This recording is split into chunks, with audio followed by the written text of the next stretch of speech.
Challenge your potential and the sky's the limit. Join me, Emily Ibbott, in A Diary to Empower.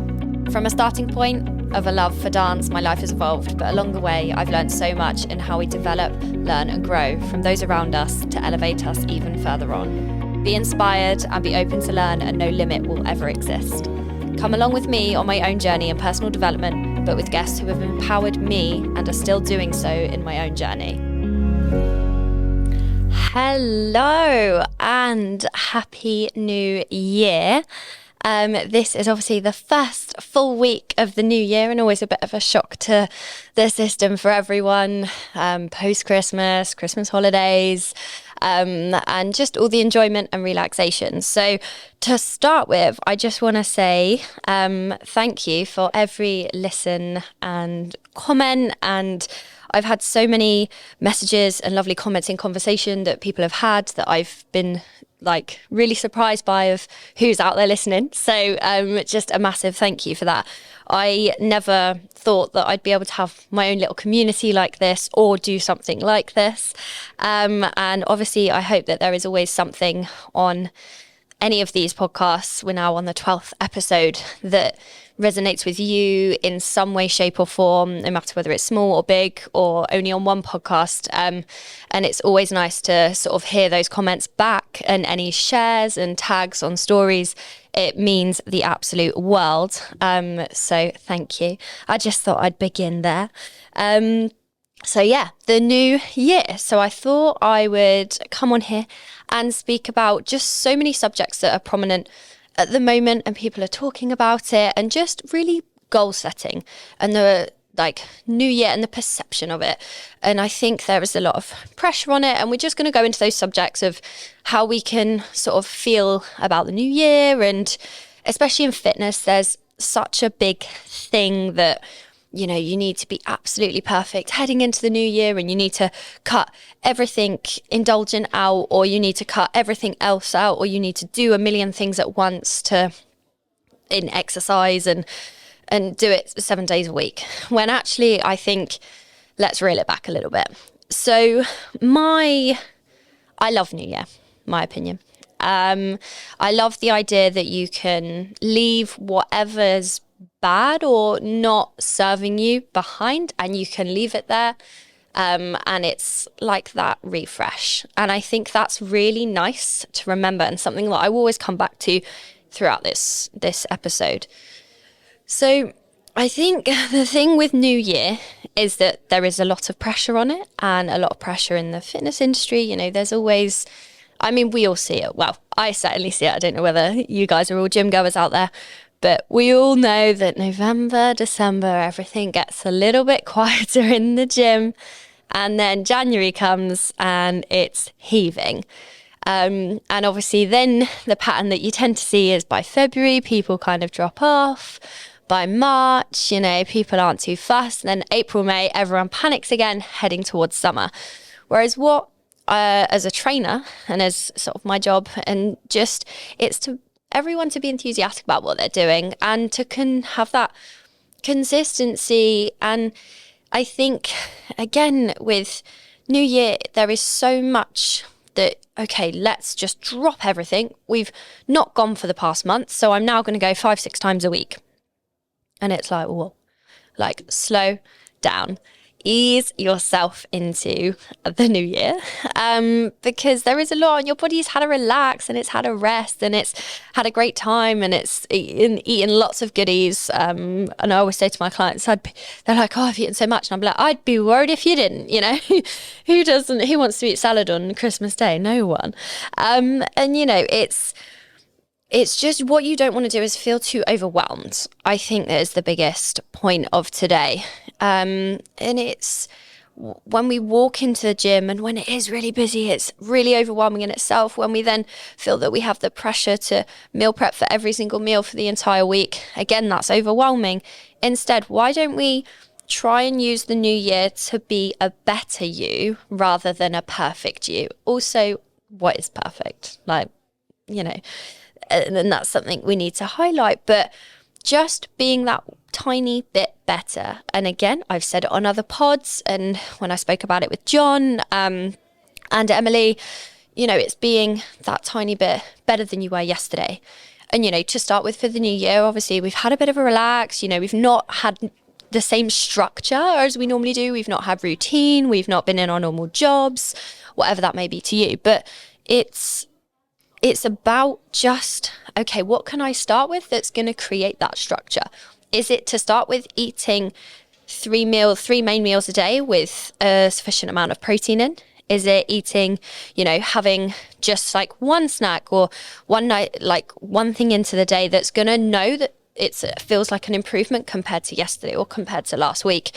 I also think that when we don't necessarily hit exactly what we want to in that first week straight after the new year or New Year's Day, whatever you want to think of it, we then almost feel like a failure when that's not what it should be about. It should be just about walking forward each day at a time. And, the first week, last week wasn't a full week of work, was it? New Year's Day was on a Monday.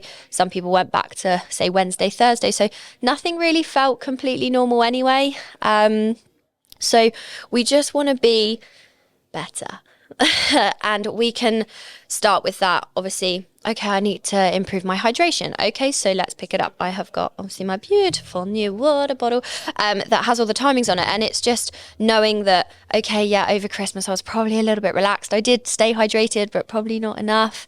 So my focus, if I can see my bottle in sight, I know I'm more likely to drink it. And that's always been a thing and what I encourage to my team as well.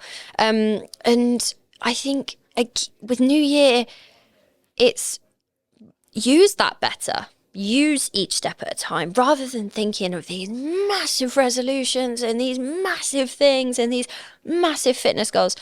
It's awesome to have goals for the new year. And I really like the idea of setting yourself some targets, but we don't have to complete that in a week. We don't have to complete that in a month. And I think that's also another pressure that comes from the external. It's like, oh, what are your New Year's resolutions? And we've got things like Dry January, Veganuary, and all of these things. But I think sometimes when we go complete cold turkey or we completely go off, we have this nutrition that we're not used to one bit, I think maybe trying things like that and trying to sort of improve that to either cut down your alcohol or switch up your nutrition to try something new, that is a great idea. But I think when we put the pressure on ourselves, it means that we feel that we have to be absolutely ace on top of it, nailing it for that entire period of time.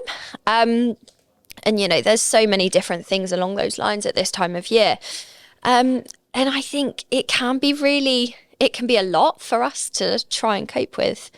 A lot of people have said to me, what are your fitness goals? And it made me sit back really. And that's why I wanted to do this pod today, because this year is the first year I'm not dieting for summer in 4 years.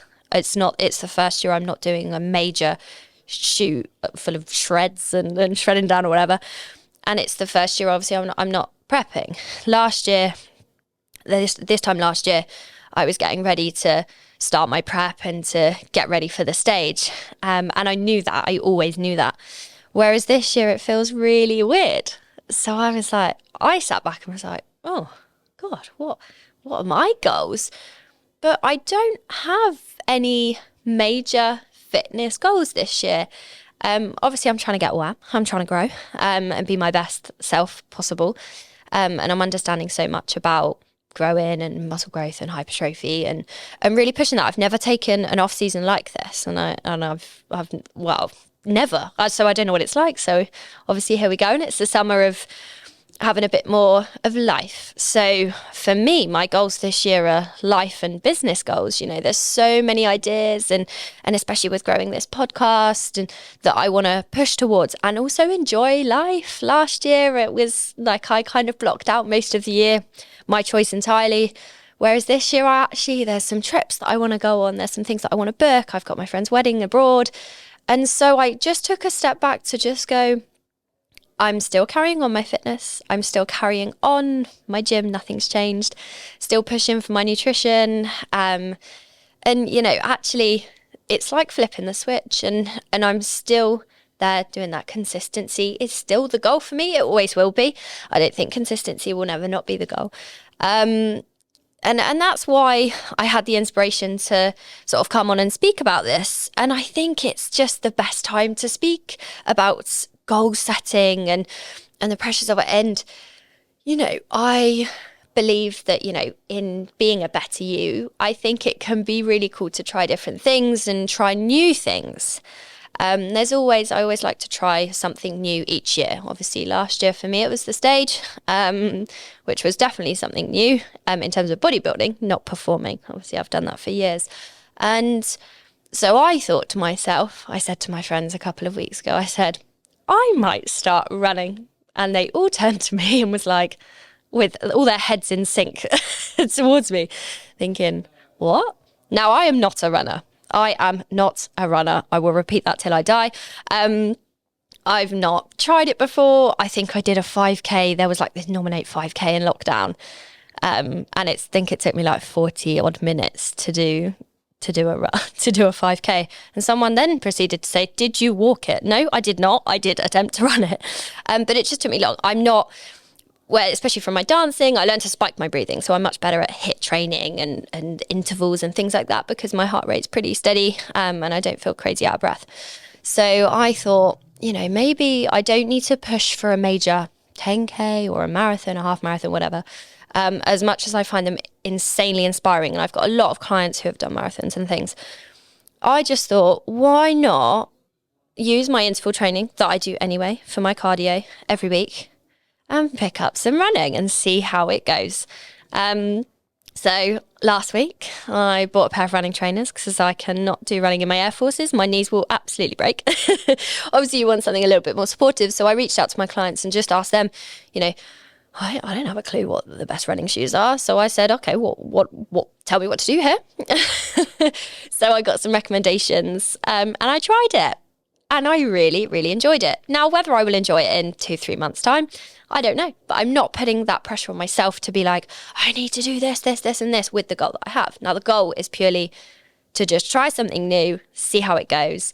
Now, I will say my calves the next day were paying for it, and I had DOMs for ages, as well as on top of my leg sessions. So, and it's just understanding that, you can just do little things that might be different.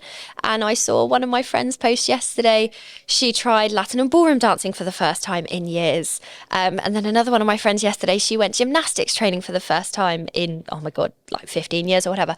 And it really just made me smile, because I love the idea that people can just have a bit of a spring in their step for the new year. And, it's nice, and you can feel motivated and you can feel buzzed for the new year, and I think that's nice. Everyone's got a little buzz. All my team do, and it's so inspiring, and they're inspiring me, and you guys are all inspiring me.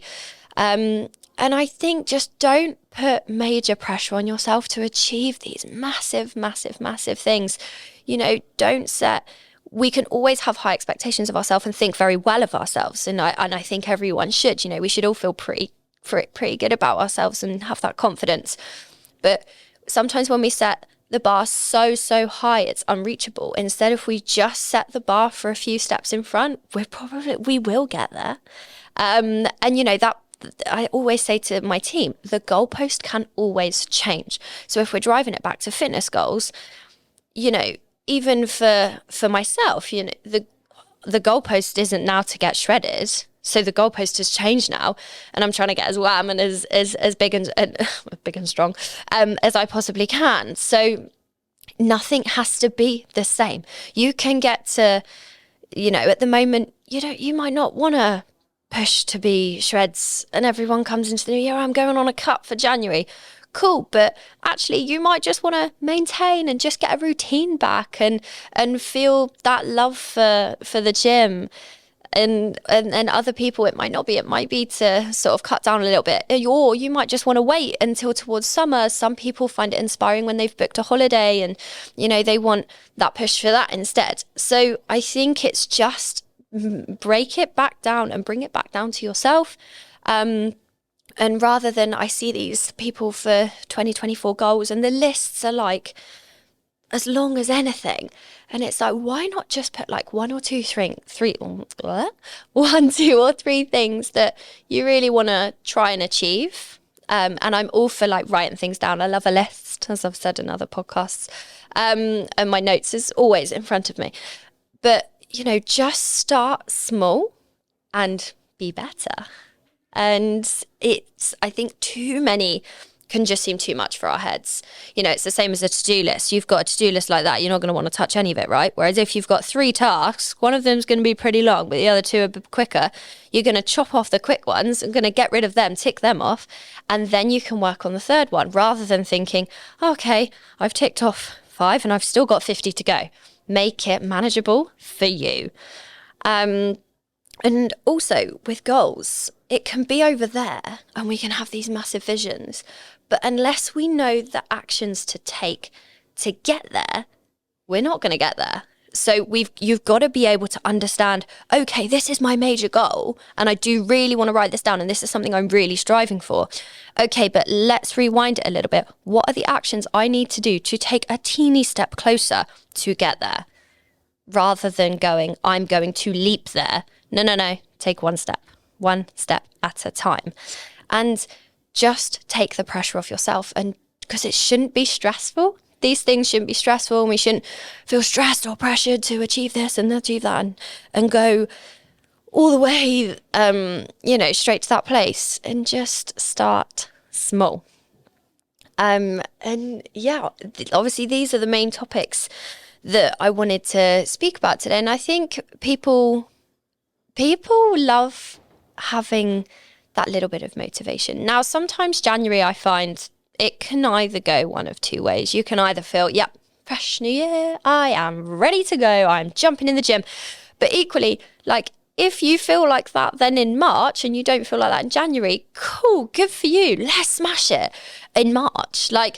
And again, and this is how people, I guess, get in a rut throughout the year because, January, they're still getting used to things like work's busy and just getting into routine again and structure and food and all of this. The second you get further down the line, it then just fizzles entirely. Whereas you can have that, you can change anything at any one time and it can be down to you to start that process. And obviously, as always, you want to enjoy most of the things that you do because you're more likely to do it again. So even if for the time being the gym doesn't interest you, why don't you find an activity? I mean, it's flipping freezing outside, so applause to all of those people that like the outside activities because it was frosty, or it is frosty at the moment. But do things that make you feel alive and make you feel like you love life. Cringe as it sounds. And I always say that to people when someone said to me yesterday, oh, you're even more as excited little happy little bunny as you are as normal.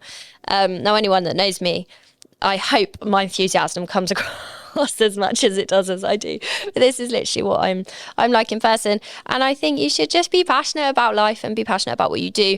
But take those small steps because also when you try something new, back to what I said earlier, you might just really enjoy it and just chase it and just go for it. I don't think there's anything else really that I want to majorly else say on this podcast today. I think I've summed things up pretty well, but main thing, start small, happy new year, and just enjoy the little steps and feel amazing for it. So thank you so much for joining me again. Here we go. I've got loads of subjects in the pipeline and guests along the way for the next few podcasts. And obviously, as always, I'm so excited to be on this journey with you guys. And don't forget to share, tag, and let me know what you think of the pod and if any of this has resonated with you. So thank you very much, and we'll see you on the next episode. A big thank you for joining me on my channel and tuning in. Find me on Spotify, Apple and Google Podcasts, Amazon and YouTube at Diary to Empower. Follow me on Instagram, m_power.fitness and TikTok, m.ibert. See you on the next episode.